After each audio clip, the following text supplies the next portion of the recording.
Hallelujah. ಇದು ಎರಡನೇ ಒಂದು ಸಂಗತಿ. ಮೂರನೇ ಒಂದು ಸಂಗತಿ ಏನಂತ ಹೇಳಿದ್ರೆ ಅದೇ ವಚನದಲ್ಲಿದೆ. ಎಫೆಸದವರಿಗೆ ಬರೆದ ಪತ್ರಿಕೆ 2ನೇ ಅಧ್ಯಾಯ, ಎಫೆಸ 2, ಅದೇ 2ನೇ ಅಧ್ಯಾಯದ 3ನೇ ವಚನದಲ್ಲಿ ನೋಡೋಣ. ಓಕೆ, 2ನೇ ವಚನದಿಂದ ಓದಿಕೊಳ್ಳೋಣ. ನೀವು ಪೂರ್ವದಲ್ಲಿ ಅಪರಾಧಗಳನ್ನು ಪಾಪಗಳನ್ನು ಮಾಡುವವರಾಗಿದ್ದು ಇಹಲೋಕಾಚಾರಕ್ಕೆ ಅನುಸಾರವಾಗಿ ನಡ್ಕೊಂಡಿರಿ. ವಾಯುಮಂಡಲದ ಅಧಿಕಾರ ನಡೆಸುವ ಅಧಿಪತಿಗೆ, ಅಂದರೆ ನಂಬಲೊಲ್ಲದವರನ್ನು ಅವಿಧೇಯತೆಗೆ ಈಗ ಪ್ರೇರೇಪಿಸುವ ಆತ್ಮನಿಗೆ ಅನುಸಾರವಾಗಿ ನಡ್ಕೊಂಡಿರಿ. ನಾವೆಲ್ಲರೂ ಪೂರ್ವದಲ್ಲಿ ಅವಿಧೇಯರಾಗಿದ್ದು ಶರೀರ ಭಾವದ ಆಶೆಗಳಿಗೆ ಅಧೀನರಾಗಿ ಶರೀರಕ್ಕೂ ಮನಸ್ಸಿಗೂ ಸಂಬಂಧಪಟ್ಟ ಇಚ್ಛೆಗಳನ್ನು ನೆರವೇರಿಸುತ್ತಾ, ಏನಂತ ಹೇಳಿದ್ರೆ ಶರೀರದ ಆಶೆ. ಎಲ್ಲರೂ ಹೇಳೋಣ, ಈ ಶರೀರ ಭಾಳ ಡೇಂಜರ್ ರೀ, ಭಾಳ ಡೇಂಜರ್. ಒಬ್ಬ ಕುಡುಕ ಇದ್ದ, ಅವನು ಕುಡಿಬೇಡ ಎಷ್ಟು ಹೇಳಿದರು ಕೇಳಿಲ್ಲ. ಸಾಯುವಾಗ ಅವನು ಕೇಳಿದ್ದೇನು ಗೊತ್ತಾ?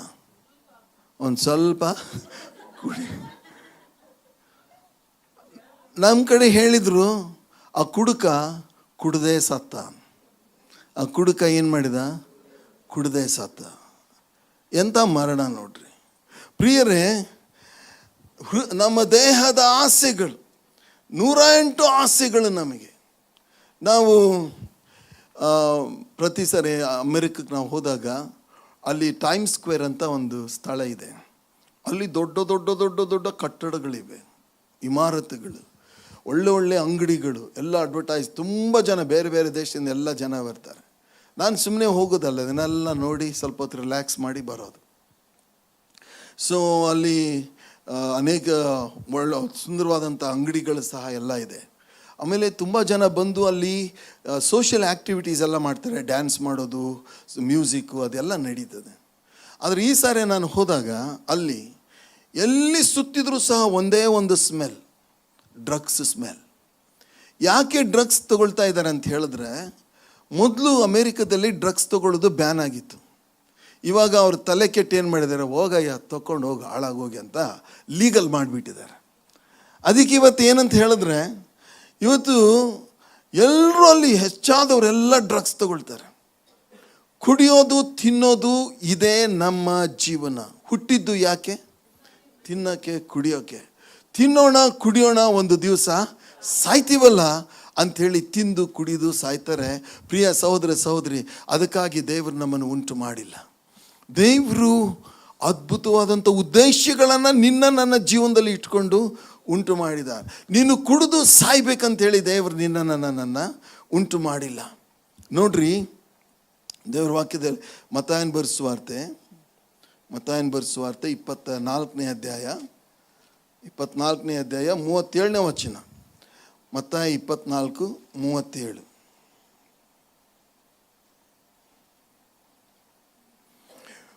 ಹೀಗೆ ಹೇಳ್ತದೆ, ನೋಹನ ದಿವಸಗಳು ಹೇಗಿದ್ದವೋ ಹಾಗೆ ಮನುಷ್ಯಕುಮಾರನ ಪ್ರತ್ಯಕ್ಷತೆಯು ಇರುವುದು.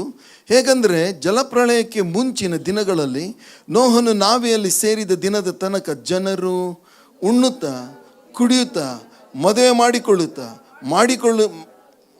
ಮಾಡಿಕೊಡುತ್ತಾ ಇದ್ದು, ಪ್ರಳಯದ ನೀರು ಬಂದು ಎಲ್ಲರನ್ನೂ ಬಡ್ಕೊಂಡು ಹೋಗುವ ತನಕ ಏನು ತಿಳಿಯದೇ ಇದ್ದರಲ್ಲ.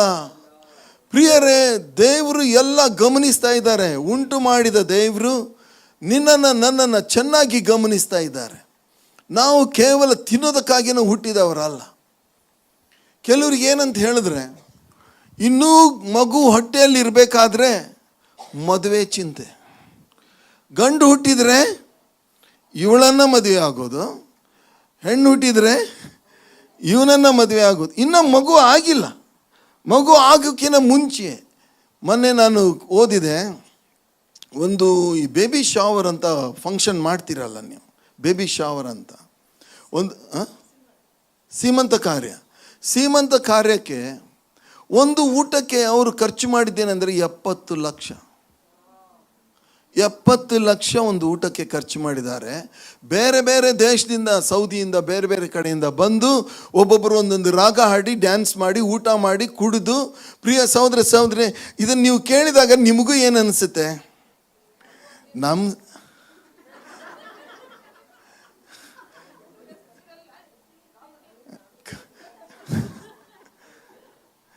ನಾವು ಇದನ್ನು ನೋಡ್ತೇವೆ, ಅದನ್ನು ನಾವು ಕೇಳ್ತೇವೆ.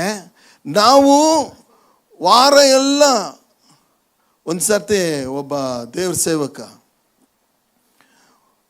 ಮೋಟ್ರ್ ಬೈಕ್ ಇತ್ತಂತೆ. ಅವ್ರು ಮೋಟ್ರ್ ಬೈಕ್ ತಗೊಂಡು ಚರ್ಚ್ ಒಳಗೇನೆ ಬಂದುಬಿಟ್ರ. ಅದು ಹಿಂಗೆ ಮೇಲಿರಲಿಲ್ಲ, ಚರ್ಚ್ ಕೆಳಗೆ ಇದ್ದಿದ್ದರಿಂದ ನೇರವಾಗಿ ಮೋಟ್ರ್ ಬೈಕ್ ಹೊಡ್ಕೊಂಡು ಪುಲ್ಪಿಟ್ ಹತ್ರ ಬಂದ್ರು. ಪುಲ್ಪಿಟ್ ಹತ್ರ ಗಾಡಿ ನಿಲ್ಲಿಸಿದ್ರು.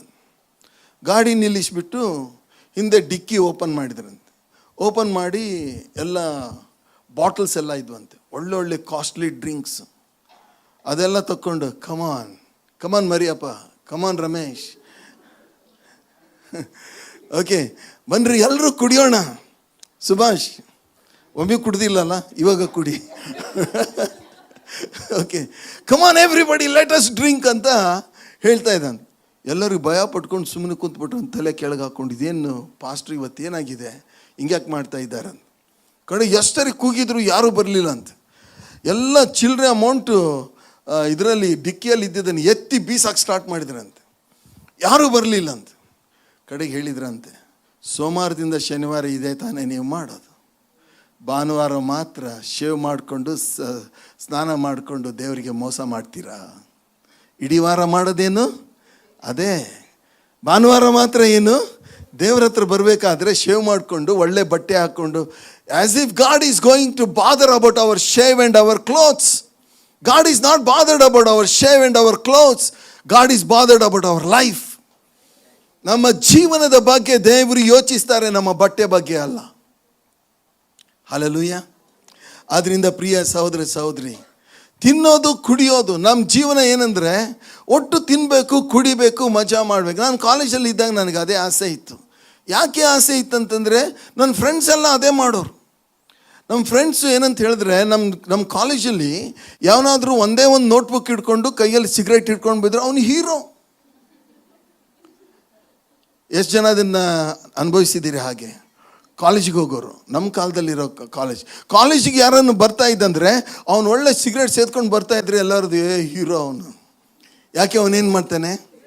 ಅಯ್ಯೋ ಥೂ, ಅದು ಹೀರೋ ಅಲ್ಲ, ಅದು ಝೀರೋ. ಅದು ನಮಗದು ಗೊತ್ತಿರಲಿಲ್ಲ. ನಾವೇನು ತಿಳ್ಕೊಂಡಿದ್ವಿ ಅಂದರೆ ಗಾಡಿ ಮೋಟ್ರ್ ಬೈಕ್ ಮೇಲೆ ಬರ್ತಾನೆ, ಸಿಗರೇಟ್ ಸೇದ್ಕೊಂಡು ಬರ್ತಾನೆ, ಹುಡುಗಿಯರೆಲ್ಲ ಅವನ ಹಿಂದೆ.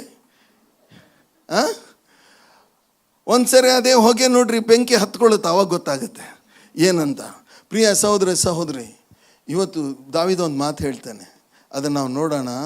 ಕೀರ್ತನೆ 90:12 ಹೇಳ್ತಾನೆ ನೋಡ್ರಿ. ಏನಂತ ಹೇಳಿದ್ರೆ, ನನ್ನ ದಿನಗಳು ಕೊಂಚವೇ ಎಂದು ಎಣಿಸಿಕೊಳ್ಳುವ ಹಾಗೆ ನನಗೆ ಕಲಿಸು. ನನ್ನ ದಿನಗಳು ಕೊಂಚವೇ ಎಂದು ಎಣಿಸಿಕೊಳ್ಳುವ ಹಾಗೆ ನನಗೆ ಕಲಿಸು, ಆಗ ಜ್ಞಾನದ ಹೃದಯವನ್ನು ಪಡ್ಕೊಳ್ಳುವೆ. ನನ್ನ ದಿನಗಳು ಕೊಂಚವೇ ಎಂದು ನಾನು ತಿಳ್ಕೊಳ್ಳೋ ಹಾಗೆ ದೇವರೇ ನನಗೆ ಕಲಿಸು. 70 ವರ್ಷ ತಪ್ಪಿದರೆ 80 ವರ್ಷ ಅದನ್ನು ತಿಳ್ಕೊಂಡು, ಅದನ್ನು ನಾನು ತಿಳ್ಕೊಂಡಾಗ ಎಂಥ ಹೃದಯ ನನಗೆ ಬರುತ್ತೆ? ಜ್ಞಾನದ ಹೃದಯ ನನಗೆ ಬರುತ್ತೆ. ಪ್ರಿಯರೇ, ಈ ಲೋಕ ಬಿಟ್ಟ ತಕ್ಷಣ ದೇವ್ರ ಮುಂದೆ ನಾವು ಕಾಣಿಸಿಕೊಳ್ಬೇಕು.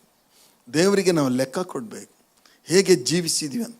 ದೇವ್ರ ಹತ್ರ ಹೋಗಿ ಹೇಳ್ತೀರಾ, ಏನು ಮಾಡೋದು ಸ್ವಾಮಿ, 70 ವರ್ಷ ಸಖತ್ ತಿಂದಾಕ್ಬಿಟ್ಟೆ, ಸಖತ್ ಕುಡಿದ್ಬಿಟ್ಟೆ, ಮಜವಾಗಿದ್ದೆ, ಓಕೆ ಡ್ರಗ್ಸ್ ತಗೊಂಡಿದ್ದೆ, ಅದೊಂಥರ ನಾಯಿ ಬಾಳು. ಪ್ರಿಯ ಸಹೋದರಿ, ಎದುರಿಗೆ ಬಂದಾಗ ಅಂಥವ್ರಿಗೆ ಮರ್ಯಾದೆ ಕೊಡ್ತಾರೆ, ಆದರೆ ನಿಜವಾಗಿ ಸಮಾಜ ಅಂಥವ್ರನ್ನ ಮರ್ಯಾದೆ ಕೊಡುವುದಿಲ್ಲ. ಆದರೆ ನೀನು ನಾನು ಅದಕ್ಕಾಗಿ ಕರೆಯಲ್ಪಟ್ಟವರಲ್ಲ. ನಾವು ಲೋಕದಿಂದ ಆರಿಸಿ ಹೊರಗೆ ತಕ್ಕೊಂಡು ಬಂದವರು. ನಾವು ಪವಿತ್ರಾತ್ಮ ಭರಿತರಾಗಬೇಕು, ದೇವರನ್ನು ಸೇವಿಸಬೇಕು, ವಾಕ್ಯವನ್ನು ಓದಬೇಕು, ವಾಕ್ಯವನ್ನು ಕೈಕೊಂಡು ನಡಿಬೇಕು, ಸಮೃದ್ಧಿಯ ಜೀವನ ಜೀವಿಸಬೇಕು, ಸಮಾಧಾನದ ಜೀವನ ಜೀವಿಸಬೇಕು, ಜಯಶಾಲಿಗಳಾಗಿ ಜೀವಿಸಬೇಕು. ಈ ಲೋಕದಲ್ಲಿ ಜ್ಯೋತಿರ್ಮಂಡಲದಂತೆ ನಾವು ಹೊಳಿಬೇಕಂತೇಳಿ ದೇವರು ನಮ್ಮನ್ನು ಕರೆದಿದ್ದಾರೆ. ಹಲ್ಲೆಲೂಯಾ. ನಮ್ಮ ಮಾತುಗಳು ಇಂಪಾಗಿಯೂ ರಸವತ್ತಾಗಿಯೂ ಇರಬೇಕಂತ ನಮ್ಮನ್ನು ಕರೆದಿದ್ದಾರೆ. ಲೋಕದವರು ಹೇಗೆ ಮಾತಾಡ್ತಾರೆ ಗೊತ್ತಾ? ನನ್ನ ಫ್ರೆಂಡ್ಸ್ ಮಾತಾಡೋದು ನನಗೆ ಇನ್ನೂ ಗೊತ್ತಿದೆ. ಏನಂತ ಹೇಳಿದ್ರೆ, ಯಾವಾಗ ನೋಡಿದ್ರು ಹೊಲಸು ಮಾತು. ಎಂಥ ಮಾತು? ದೇವ್ರ ವಾಕ್ಯ ಹೇಳ್ತದೆ, ಹೊಲಸು ಮಾತು, ಕುಚೋದ್ಯ ಮಾತು ನಿಮ್ಮ ಬಾಯಲ್ಲಿ ಇರಬಾರ್ದು. ಪ್ರಿಯರೇ, ನಮ್ಮ ದೇವರು ನಮ್ಮನ್ನು ಬಿಡುಗಡೆ ಮಾಡಿದ್ದು ಏನಕ್ಕೆ ಅಂತ ಹೇಳಿದ್ರೆ, ಆತನ ಮಹಿಮೆಗಾಗಿ, ನಾವು ಬಲಿಷ್ಠರಾಗಿ ಈ ಲೋಕದಲ್ಲಿ ಸಮೃದ್ಧಿಯ ಜೀವನ. ನೋಡ್ರಿ, ನಾನು ನಿಮ್ಗೊಂದು ಮಾತು ಹೇಳ್ತೇನೆ. ಲೋಕ ಇಲ್ಲಿಯ ತನಕ ಕೆಟ್ಟಿದೆ, ಇನ್ನೂ ಕೆಡುತ್ತೆ. ಲೋಕ ಇಲ್ಲಿಯ ತನಕ ನೀವು ಒಪ್ಕೊಳ್ತೀರಾ? ಕೆಟ್ಟಿದೆಯಾ? ಇನ್ನು ಚೆನ್ನಾಗಾಗಿದೆಯಾ? ಲೋಕ ಒಂದು ರೀತಿಯಿಂದ ಸ್ವರ್ಗ ಆದಂಗೆ ಆಗಿದೆಯಾ, ನರಕ ಆದಂಗೆ ಆಗಿದೆಯಾ? ನರಕನೇ. ಇವತ್ತು ಯಾರಿಗೂ ಯಾರು ಇಲ್ಲ. ಇವತ್ತು ಯಾರಿಗೂ, ಎಲ್ಲರೂ ಹೇಳೋಣ, ಯಾರಿಗೂ ಯಾರು ಇಲ್ಲ ಇವತ್ತು. ಒಂದು ಕಾಲ ಇತ್ತು, ನಮ್ಮ ಊರಲ್ಲಿ ನಾವು ಇದ್ದರೆ ಒಂದು ಕಮ್ಯುನಿಟಿಲಿ, ಸಮುದಾಯ ಒಂದು ಲಿವಿಂಗ್ ಇತ್ತು. ಪಕ್ಕದವ್ರು ನಮಗೆ ಗೊತ್ತಿದ್ರು. ನಮ್ಮ ಮನೆಯಲ್ಲಿ ಅಡುಗೆ ಮಾಡಿದರೆ 5 ಮನೆಗೆ ಹೋಗ್ತಾ ಇತ್ತು ಊಟ. 5 ಮನೆಯಿಂದ ನಮ್ಮ ಮನೆಗೆ ಊಟ ಬರ್ತಾ ಇತ್ತು. ಇವತ್ತು ಅರೆ ಪಕ್ಕದವ್ರ ಮುಖನೇ ನೋಡಿಲ್ಲ ನಾವು, ಪಕ್ಕದವ್ರ ಮುಖ ನೋಡೋದೇ ಇಲ್ಲ. ಎಂಥ ಜೀವನ ರೀ ಇದು! ಲೋಕ ಕೆಟ್ಕೊಂಡೇ ಹೋಗ್ತಾ ಇದೆ ಹೊರತಾಗಿ ಒಳ್ಳೇದಾಗ್ತಾ ಇಲ್ಲ. ಪ್ರಿಯ ಸಹೋದರ ಸಹೋದರಿ, ಲೋಕ ಸಂಪೂರ್ಣ ಎಷ್ಟೇ ಹಾಳಾಗಿದ್ರು, ಲೋಕದಲ್ಲಿ ಕೇಡು ಹೆಚ್ಚಾಗಿದ್ರು, ಲೋಕದಲ್ಲಿ ಬಡತನ, ರೋಗಗಳು ಏನೇ ಆಗಿದ್ರು, ನಮ್ಮ ದೇವರು ಮಾತ್ರ ಶಾಶ್ವತ. ನಿನ್ನನ್ನು ಪ್ರೀತಿ ಮಾಡೋದು ಮೊದಲು ಹೇಗೆ ಪ್ರೀತಿ ಮಾಡಿದ್ರು ಹಾಗೆ ಕಡೆ ತನಕ ನಿನ್ನ ಪ್ರೀತಿ ಮಾಡ್ತಾರೆ. ನಾವು ಕಣ್ಣೆತ್ತಿ ಪರ್ವತಗಳ ಕಡೆಗೆ ನೋಡ್ತೇವೆ. ನಮ್ಮ ಸಹಾಯ ಭೂಮಿ ಆಕಾಶಗಳು ನಿರ್ಮಿಸಿದ ಯೆಹೋವನಿಂದಲೇ. ಯಾವ ಕೇಡು ನಿನ್ನ ಸಮೀಪಕ್ಕೂ, ನಿನ್ನ ಗುಡಾರದ ಸಮೀಪಕ್ಕೂ ಬರದಂತೆ ಕಾಯುವ ದೇವರು. ಲೋಕ ಭಾಳ ಕೆಟ್ಟಾಗ ಅಯ್ಯೋ ಈಗ ನನಗೆ ಆಗುವುದಿಲ್ಲ ಅಂತ ದೇವರು ಹೇಳೋದಿಲ್ಲ. ಲೋಕ ಎಷ್ಟೇ ಕೆಟ್ಟರು ನಮ್ಮ ದೇವರೇ ನಮ್ಮ ತಂದೆ ಆಗಿದ್ದಾರೆ. Hallelujah, hallelujah. ನಮ್ಮ ದೇವರು ನಮ್ಮ ಸಂಗಡ ಇದ್ದಾರೆ. ಪ್ರಿಯ ಸಹೋದರ ಸಹೋದರಿ, ಆದ್ದರಿಂದ ನಾವು ಲೋಕ ಎಳೀತಾ ಇದೆ ಅಂತ ಆ ಕಡೆ ಹೋಗೋದು ಬೇಡ. ಲೋಕವನ್ನು ನಾವು ಎಳೆಯೋಣ. ಇವತ್ತು ಟ್ರೆಂಡು. ಯಾಕ್ರಿ ಈ ಥರ ಬಟ್ಟೆ ಹಾಕ್ತಾ ಇದ್ದೀರಿ ಹೇಳ್ರಿ? ಸ್ವಲ್ಪ ಜೋರಾಗಿ ಹೇಳ್ರಿ. ಇದು ಲೇಟೆಸ್ಟ್ ಟ್ರೆಂಡ್. ಇನ್ನೊಂದು ಲೇಟೆಸ್ಟ್ ಟ್ರೆಂಡ್ ನಾನು ಮೊನ್ನೆ ಇದರಲ್ಲಿ ನ್ಯೂಸಲ್ಲಿ ನೋಡಿದೆ. ಒಂದು ದೇಶದಲ್ಲಿ ಅವರೆಲ್ಲ ಬತ್ತಲೆಯಾಗಿ ನಡೀತಾ ಇದ್ದಾರೆ. ಏನು ಗೊತ್ತಾ ಹೇಳ್ರಿ? ಲೇಟೆಸ್ಟ್ ಟ್ರೆಂಡ್ ಫಾಲೋ ಮಾಡ್ತೀರಾ? ಬಟ್ಟೆನೇ ಹಾಕ್ತಾ ಇಲ್ಲ ಅವರು. ಅವ್ರೇನು ಹೇಳ್ತಾರೆ ಅಂದರೆ ಇಟ್ ಈಸ್ ಟ್ರೆಂಡ್. ಪ್ರಿಯರೇ, ಈ ವಚನ ಎಲ್ಲಿದೆ ಅದು? Okay, I want you to read that. Okay, ಅದೇ ಯಾಕೋಬ 4:4. ಬೆಳಗ್ಗೆ ಒಬ್ಬ ಸಹೋದರಿ ಹೇಳಿದ್ರು ಅದನ್ನ. ಯಾಕೋಬ 4:4 ಓದ್ರಿ. ಓಕೆ, ನಾನು ಓದ್ತೇನೆ. ವ್ಯಭಿಚಾರಿಗಳು ನೀವು, ಏನು ಹೇಳ್ತಾನೆ ನೋಡ್ರಿ, ವ್ಯಭಿಚಾರಿಗಳು ನೀವು. ಇನ್ನೊಂದ್ಸರಿ ಹೇಳ್ತೇನೆ, ವ್ಯಭಿಚಾರಿಗಳು ನೀವು. ಇಹಲೋಕ ಸ್ನೇಹವು ದೇವ ವೈರವೆಂದು ನಿಮಗೆ ತಿಳಿಯದೋ? ಲೋಕಕ್ಕೆ ಸ್ನೇಹಿತನಾಗಬೇಕೆಂದಿರುವವನು ತನ್ನನ್ನು ದೇವರಿಗೆ ವಿರೋಧಿಯನ್ನಾಗಿ ಮಾಡಿಕೊಳ್ಳುತ್ತಾನೆ. ಲೋಕದ ಸ್ನೇಹಿತರ ನೀವು? ಒಂದೇ ಮಾರ್ಗದವರೇ. ನೀವೇನು ಅಂದ್ಕೊಂಡಿದ್ದೀರಿ? ನಾವು ಲೋಕಕ್ಕೂ ಸ್ನೇಹಿತರು, ದೇವರಿಗೂ ಸ್ನೇಹಿತರು? Impossible. You have to be a friend either to a world or to the Lord Jesus. ಪ್ರಿಯರೇ, ನಾವು ದೇವರ ಸ್ನೇಹಿತರಾಗಬೇಕಂದ್ರೆ ಲೋಕದ ವೈರಿಗಳು ಆಗಲೇಬೇಕು. ಹಾಗೆ ನೋಡ್ರಿ ಪ್ರಿಯರೇ, ಈಗಿನ ಟ್ರೆಂಡ್ ಏನಂತ ಹೇಳಿದ್ರೆ ಹೊಸ ಟ್ರೆಂಡ್. ಇವತ್ತು ಕಾಲೇಜಿಗೆ ಹೋಗೋ ಹುಡುಗರು ಡ್ರಗ್ಸ್ ತಗೊಂಡಿಲ್ಲ ಅಂತ ಹೇಳಿದ್ರೆ ಓಲ್ಡ್ ಫ್ಯಾಷನ್. ಅವನು ಹಳ್ಳಿ ಗುಗ್ಗು. ಯಾರವನು? ಯಾಕಂದ್ರೆ ಏನು ತಗೊಳ್ಳಲ್ಲ? ಡ್ರಗ್ಸೇ ತಗೊಳ್ಳಲ್ಲ. ಪ್ರಿಯರೇ, ಶದ್ರಕ್ ಮೇಷಕ್ ಅಬದ್ನಿಗೋ ಅವ್ರ ಮುಂದೆ ಟೇಬಲ್ ಮೇಲೆ ಊಟ ಇಟ್ಟಿದ್ದಾರೆ. ರಾಜವಂಶಸ್ಥರು ಅರಮನೆಯಲ್ಲಿ ಸಿಗಬೇಕಾದಂಥ ಊಟ ಹೆಂಗಿರುತ್ತೆ ಹೇಳ್ರಿ? ಈಗ ಸ್ವಲ್ಪ ಯೋಚನೆ ಮಾಡಿ, 1 ನಿಮಿಷ ಯೋಚನೆ ಮಾಡಿ. ಆ ಟೇಬಲ್ ಮೇಲೆ butter chicken, chicken tikka, biryani, ಮತ್ತು ಹೇಳ್ರಿ ತಂದೂರ್ ಚಿಕನ್, ಮತ್ತು ಹೇಳ್ರಿ ಮತ್ತೆ ಚಿಲ್ಲಿ ಚಿಕನ್, ಅಡುಗೆ ಮಾಡಿದವ್ರಲ್ಲ. ಓಕೆ, ಇದೆಲ್ಲ ಇಟ್ಟಾಗ ನಿಮಗೆ ಹೇಗೆ ಅನಿಸುತ್ತೆ? ಎಳೀತದ ಇಲ್ವಾ? ಅದು ಏನನ್ನ ಆಗಲಿ, ಇವತ್ತೊಂದು ದಿವಸ ಏನು ಮಾಡಿಬಿಡೋಣ, ಸುಮ ಹೇಳ್ತಾಳೆ, ರಮೇಶ್ ಡಾಕ್ಟ್ರು ಹೇಳವ್ರೆ, ಅದನ್ನು ಆಮೇಲೆ ನೋಡಿದ್ರ ಅದು ಮೊದಲು ಏನು ಮಾಡೋಣ, ತಿಂದ್ಬಿಡೋಣ. ಶದ್ರಕ್ ಮೇಷಕ್ ಅಬೇದ್ನೆಗೋ ಮುಂದೆ ಎಲ್ಲ ಊಟ ಇಟ್ಟಿದ್ದಾರೆ. ಅವ್ರು ಹೇಳಿದ್ರು ಈ ಊಟ ನಾವು ಊಟ ಮಾಡಲ್ಲ. ಅದು ಎಂಥ ಶಕ್ತಿನೋ ಅವ್ರಿಗೆ. ನಾನು ಎಲ್ಲಿ ಮಾರು ಹೋಗ್ಬಿಡ್ತಿದ್ನೇನೋ ಗೊತ್ತಿಲ್ಲ ಅಂತ ಊಟ ಇಟ್ಟಿದ್ರೆ.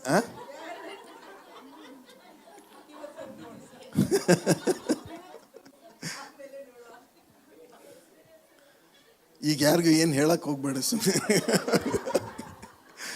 ಓಕೆ ಪ್ರಿಯರೇ, ಅಷ್ಟು ಊಟ ಅಲ್ಲಿಟ್ಟಾಗ ಅವ್ರು ಹೇಳಿದ್ರೆ ಏನಂತ ಹೇಳಿದ್ರೆ, ಇದು ಬೇಡ ನಮಗೆ, ನಾವು ಯೆಹೋವನ ಭಕ್ತರು, ನಾವು ತರಕಾರಿನೇ ನಾವು ತಿಂತೇವೆ, ನಾವು ಊಟ ಮಾಡೋದೇ ಬೇರೆ, ನಿಮ್ಮ ಊಟನೇ ಬೇರೆ ಅಂತ ಅವರು ತಿರಸ್ಕಾರ ಮಾಡಿದರು. ಆಮೇಲೆ ಪರೀಕ್ಷೆ ಮಾಡಿ ನೋಡಿದರೆ ಅವರು ಒಳ್ಳೆ ಊಟ ಮಾಡಿದವ್ರಿಗಿಂತ ಶಕ್ತಿಶಾಲಿ ಆಗಿದ್ರು. ಹಲ್ಲೆಲೂಯಾ. ಪ್ರಿಯ ಸಹೋದರ ಸಹೋದರಿ, ನಾನು ನಿಮಗೆ ಹೇಳ್ತಾ ಇರೋದೇನೆಂದರೆ, ಲೋಕವನ್ನು ಹಿಂಬಾಲಿಸಬೇಡ್ರಿ, ಲೋಕ ನಿಮ್ಮನ್ನು ಹಿಂಬಾಲಿಸಲಿ. ನಿಮ್ಮ ಮಾತು, ನಿಮ್ಮ ನಡೆ, ನಿಮ್ಮ ನುಡಿ, ನಿಮ್ಮ ಕ್ರಿಯೆಗಳು, ನಿಮ್ಮದೆಲ್ಲ ನೋಡಿ ಕೆಟ್ಟದನ್ನು ಬಿಟ್ಟು ನಿಮ್ಮನ್ನು ಹಿಂಬಾಲಿಸೋ ಹಾಗೆ ಮಾದರಿಯಾಗಿರ್ರಿ. ಅದಕ್ಕೆ ಪೌಲ ಹೇಳ್ತಾನೆ ಏನಂತ ಹೇಳಿದ್ರೆ, ನಾನು ಕ್ರಿಸ್ತನನ್ನು ಹಿಂಬಾಲಿಸಿದ ಹಾಗೆ ತಿಮೋತಿಯೇ ನೀನು ನನ್ನನ್ನು ಹಿಂಬಾಲಿಸು. Be a model. ನೀನು ನಾನು ಮಾದರಿಯಾಗಿರ್ಬೇಕು.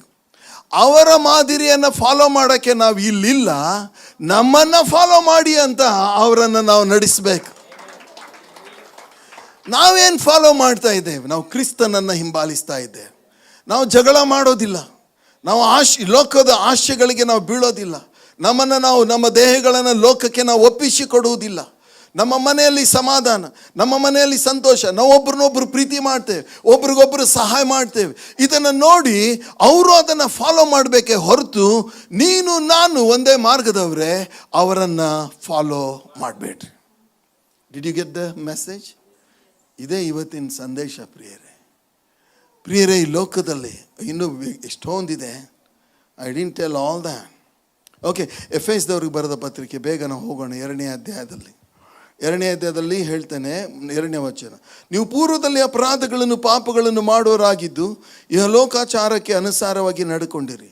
ವಾಯುಮಂಡಲದಲ್ಲಿ ಅಧಿಕಾರ ನಡೆಸುವ ಅಧಿಪತಿಗೆ, ಅಂದರೆ ನಂಬಲೊಲ್ಲದವರನ್ನು ಅವಿಧೇಯತೆಗೆ ಈಗ ಪ್ರೇರೇಪಿಸುವ ಆತ್ಮನಿಗೆ ಅನುಸಾರವಾಗಿ ನಡ್ಕೊಂಡಿರಿ. ಹಲೋ, ಈ ಲೋಕದಲ್ಲಿ ಸೈತಾನ ಅನ್ನೋನು ಇದಾನೆ ಅಂತ ನಿಮಗೆ ಹೇಳಿದವರು ಯಾರು? ಪ್ರಿಯರೇ, ಲೋಕದ ಅನೇಕ ಧರ್ಮ ಗ್ರಂಥಗಳಿವೆ. ಒಬ್ಬರು ಸೈತಾನನ ವಿಷಯದಲ್ಲಿ ಸವಿಸ್ತಾರವಾಗಿ ಕೆಡುಕನು, ಕೇಡನ್ನು, ಲೋಕವನ್ನು ಹಾಳು ಮಾಡಿದವನು, ಹಾಳು ಮಾಡ್ತಾ ಇರುವವನ ವಿಷಯದಲ್ಲಿ ಯಾರೂ ಹೇಳಲಿಲ್ಲ. ಆದರೆ ದೇವರ ನಾಮಕ್ಕೆ ಸ್ತೋತ್ರ. ಆದಿಕಾಂಡ 3ನೇ ಅಧ್ಯಾಯದಿಂದ ಪ್ರಕಟಣೆವರೆಗೆ ಸೈತಾನ್ ವಿಷಯವಾಗಿ ಸ್ಪಷ್ಟವಾಗಿ ನುಡಿದದೆ. ಸೈತಾನ್ ಈ ಲೋಕವನ್ನು ಹಾಳು ಮಾಡಿದವನ ಅವನೇ. ಅದಕ್ಕೆ 1 ಯೋಹಾನ 3:8 ದೇವರ ವಾಕ್ಯ ಹೇಳ್ತದೆ, ಮನುಷ್ಯ ಕುಮಾರನು ಸೈತಾನನ ಕಾರ್ಯಗಳನ್ನು ಲಯ ಮಾಡುವುದಕ್ಕಾಗಿಯೇ ಬಂದನು. ಪ್ರಿಯರೇ, ಲೋಕದಲ್ಲಿ ಮಾಟ ಮಂತ್ರ, ಇನ್ನೂ ನಾನಾ ಥರವಾದಂಥ ಸಂಗತಿಗಳು, ದೆವ್ವಗಳ ಕಾರ್ಯಗಳು ಹೇಳ್ರಿ ನಡೀತಾ ಇದೆ. ಅದಕ್ಕೆ ಎಫೆಸದವರೇ ಅದನ್ನೇ ಅನುಸರಿಸ್ತಾ ಇದ್ದೀರಿ. ಆದರೆ ಇವಾಗ ನೀವು ಅದನ್ನು ಅನುಸರಿಸೋದಿಲ್ಲ, ಕ್ರಿಸ್ತನನ್ನು ಅನುಸರಿಸೋರಾಗಿದ್ದೀರಿ.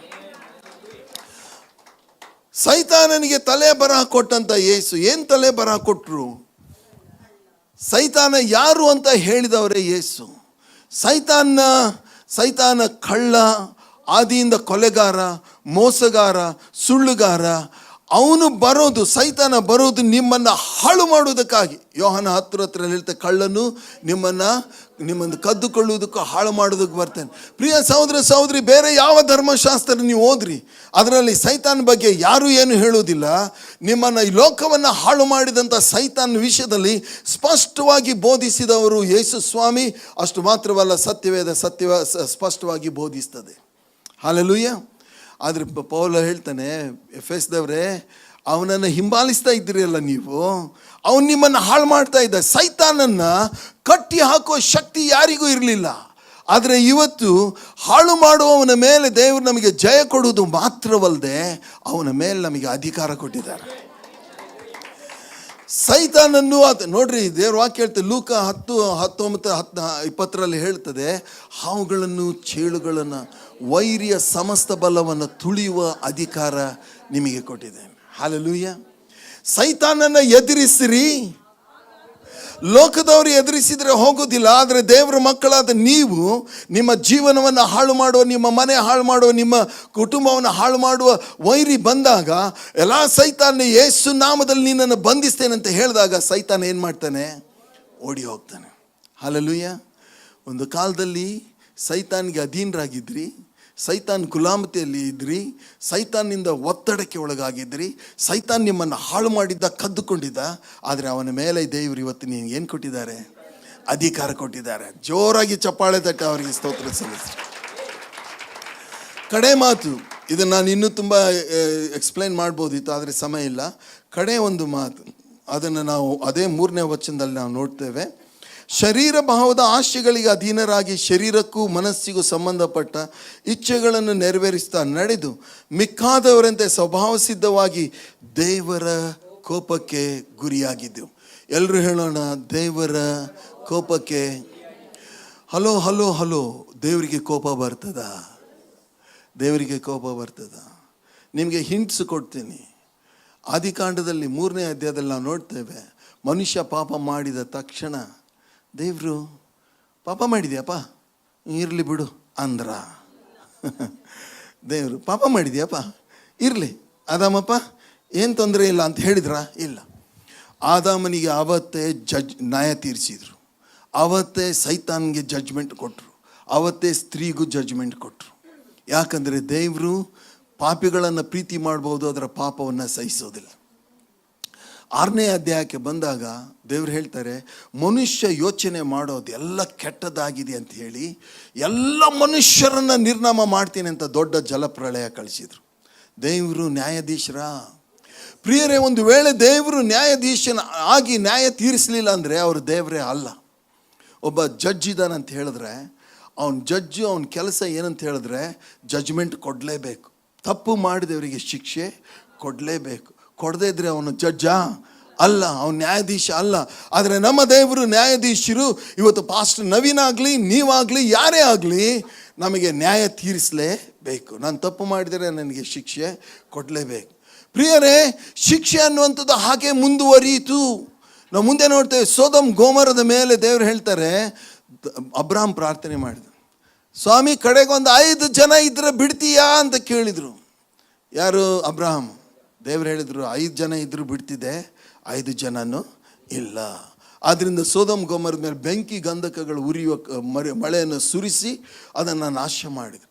ಪ್ರಿಯರೇ, ದೇವರ ಕೋಪ ನಿಂತಿಲ್ಲ. ದೇವರ ಕೋಪ ಹಾಗೇ ಮುಂದುವರ್ಕೊಂಡು ಬಂದಿದೆ. ಅರಸುಗಳ ಚರಿತ್ರೆ ನೋಡ್ರಿ. ಒಬ್ಬೊಬ್ಬ ಅರಸು ಪಾಪ ಮಾಡಿದಾಗ ದೇವರು ಅವ್ರನ್ನ ಸರಿಯಾಗಿ ಶಿಕ್ಷೆ ಕೊಟ್ಟಿದ್ದಾರೆ. ಆದರೆ ನಿನಗೆ ನನಗೆ ಕೊಡಲಿಲ್ಲಲ್ಲ, ನಿನಗೆ ನನಗೆ ಕೊಡಲಿಲ್ಲಲ್ಲ. ಯಾಕೆ ಕೊಟ್ಟಿಲ್ಲ ಅಂದರೆ, ಹೀಗೆ ದೇವರ ಕೋಪ ಮುಂದುವರಿತಾ ಬರುವಾಗ ಮಧ್ಯದಲ್ಲಿ ಒಬ್ಬರು ಬಂದರು, ಯೇಸು. ಯೋಹಾನ 1:17 ಹೇಳುತ್ತೆ, ಕೃಪೆಯೂ ಸತ್ಯವೂ ಯೇಸುವಿನಿಂದ ಬಂತು ಅಂತೇಳಿ. ಇವತ್ತು ನಾವು ಪೂರ್ವಸ್ಥಿತಿಯನ್ನು ನೆನಪು ಮಾಡಿಕೊಳ್ಳ್ರಿ. ದೇವರ ಕೋಪಕ್ಕೆ ಒಳಗಾಗಿ ಸಾಯಬೇಕಾದವ್ರು ನಾವು. ಇದು ಕ್ರಿಸ್ತನ ಕೃಪೆಯಿಂದ ಬದುಕಿದ್ದೀವಿ. ಇವತ್ತು ಪಾಪ ಮಾಡಿದ್ರು ನಮ್ಮ ಮೇಲೆ ದೇವ್ರ ಕೋಪ ಇನ್ನೂ ಬಂದಿಲ್ಲ. ಇನ್ನೊಬ್ಬರ ಮನೆ ಹಾಳು ಮಾಡಿದ್ರು ನಾವು ಇನ್ನೂ ಚೆನ್ನಾಗೇ ಇದ್ದೀವಿ. ಯಾಕೆ ಅಂತ ಹೇಳಿದ್ರೆ ಬದುಕಿದ್ದು ದೇವರ ಕೃಪೆಯಿಂದಲೇ. ನಾವು ಬದುಕಿದ್ದು ದೇವರ ಕೃಪೆಯಿಂದಲೇ. ಆದರೆ ಈ ದೇವರ ಕೃಪೆ ಹೀಗೆ ಇರೋದಿಲ್ಲ. ಕ್ರಿಸ್ತನು ಯಾವಾಗ ಪರಲೋಕದ ಆಕಾಶದಲ್ಲಿ ಕಂಡು ಬರ್ತಾರೋ, ನಾವು ಎತ್ತಲ್ಪಟ್ಟಾಗಲೇ ಕೃಪೆಯು ಎತ್ತಲ್ಪಡ್ತದೆ. ಕೃಪೆಯು ಎತ್ತಲ್ಪಡ್ತದೆ. ಕಡೆ ಒಂದು ವಚನ ಓದಿ ಮುಗಿಸ್ಕೊಳ್ಳೋಣ. ಪ್ರಕಟಣೆಗಳ ಗ್ರಂಥ 6ನೇ ಅಧ್ಯಾಯ 15ನೇ ವಚನದಿಂದ. ಎಲ್ಲರೂ ತಿಳ್ಕೊಂಡಿದ್ದಾರೆ ಇದು ನೆರವೇರುವುದಿಲ್ಲ ಅಂತ. ಇದು ಖಂಡಿತವಾಗಿ ನೆರವೇರ್ತದೆ. ಪ್ರಕಟಣೆ 6:15. ಇದಲ್ಲದೆ ಭೂರಾಜರು, ಪ್ರಭುಗಳು, ಸಹಸ್ರಾಧಿಪತಿಗಳು, ಐಶ್ವರ್ಯವಂತರು, ಪರಾಕ್ರಮಶಾಲಿಗಳು, ಎಲ್ಲ ದಾಸರು, ಸ್ವತಂತ್ರರು, ನೋಡ್ರಿ ಯಾರ್ಯಾರಂತೆ ಇನ್ನೊಂದ್ಸರಿ ಹೇಳ್ತೇನೆ. ಭೂರಾಜರು, ಪ್ರಭುಗಳು, ಸಹಸ್ರಾಧಿಪತಿಗಳು, ಐಶ್ವರ್ಯವಂತರು, ಪರಾಕ್ರಮಶಾಲಿಗಳು, ಎಲ್ಲ ದಾಸರು, ಸ್ವತಂತ್ರರು ಬೆಟ್ಟಗಳ ಗವಿಗಳಿಗೂ ಬಂಡೆಗಳ ಸಂದುಗಳಿಗೂ ಓಡಿ ಹೋಗಿ ತಮ್ಮನ್ನು ಮರೆ ಮಾಡಿಕೊಂಡು ಬೆಟ್ಟಗಳಿಗೂ ಬಂಡೆಗಳಿಗೂ ನಮ್ಮ ಮೇಲೆ ಬೀಳಿರಿ. ಸಿಂಹಾಸನದ ಮೇಲೆ ಕೂತಿರುವ ಆತನ ಮುಖಕ್ಕೂ ಯಜ್ಞದ ಕುರಿಯಾದ ಆತನ ಕೋಪಕ್ಕೂ ನಮ್ಮನ್ನು ಮರೆ ಮಾಡ್ರಿ. ಪ್ರಿಯರೇ, ದೇವ್ರ ಕೋಪ ಬಂದೇ ಬರುತ್ತೆ. ದೇವರು ಪಾಪಿಗಳನ್ನು ಪಾಪದ ಲೋಕವನ್ನು ಕಡೆ ತನಕ ಸಹಿಸ್ಕೊಂಡಿರೋದಿಲ್ಲ. ಇದನ್ನು ನಾಶ ಮಾಡೋಕ್ಕಿಂತ ಮುಂಚೆ ದೇವರು ತನ್ನ ಕೃಪೆಯನ್ನು ಸುರಿಸಿದ್ದಾರೆ. ಕ್ರಿಸ್ತನ ಮೂಲಕ ಕೃಪೆ ಬಂದಿದೆ. ಇವತ್ತು ಎಫೆಸದವರಿಗಲ್ಲ, ಒಂದೇ ಮಾರ್ಗದ ನಾವು ಹೇಳೋದೇನೆಂದರೆ, ನಿಮ್ಮ ಪೂರ್ವಸ್ಥಿತಿ ಏನೆಂದರೆ ನಾವು ದೇವರ ಕೋಪಕ್ಕೆ ಒಳಗಾಗಿದ್ದೀವು. ಇವತ್ತು ದೇವರ ಕೋಪ ನಮ್ಮ ಮೇಲಿಲ್ಲ, ಅದು ಕ್ರಿಸ್ತನ ಕೃಪೆಯಿಂದ ನಾವು ಬದುಕಿದ್ದೇವೆ. ಬದುಕಿದರೂ ಸತ್ತರು ಯಾರಿಗಾಗಿ ಜೀವಿಸೋಣ? ಕ್ರಿಸ್ತನಿಗಾಗಿ ಜೀವಿಸೋಣ. ಪೂರ್ವಸ್ಥಿತಿಯನ್ನು ನೆನಪು ಮಾಡಿಕೊಂಡು ಇವತ್ತು ನಾವು ಕ್ರಿಸ್ತನಿಗಾಗಿ ನಾವು ಜೀವಿಸೋಣ, ಆತನನ್ನು ಮಹಿಮೆ ಪಡಿಸೋಣ. ಇದೇ ಕೃಪಾ ಕಾಲ, ಇದೇ ಕೃಪಾ ಸಮಯ.